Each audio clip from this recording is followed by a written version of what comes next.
వారాహి అనే పేరుతోటి అమ్మవారు రెండు శక్తులుగా మన పురాణాల్లో మంత్రశాస్త్రాల్లో కనపడుతున్నది. అందులో ఒకటి సప్తమాతృకలలో ఒకటి.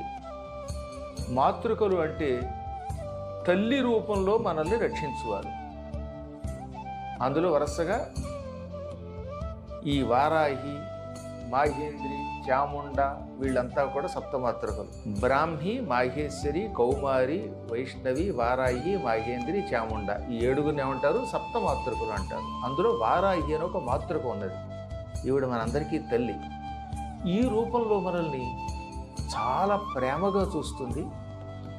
గృహాన్ని ఇవ్వడం కోసం ప్రత్యేకంగా ఆవిడ ఆవిర్భవించింది. గృహం అంటే రెండు రకాలు, కొంచెం స్పష్టంగా అందరికీ అర్థమయ్యేలా చెప్పుకుందాం.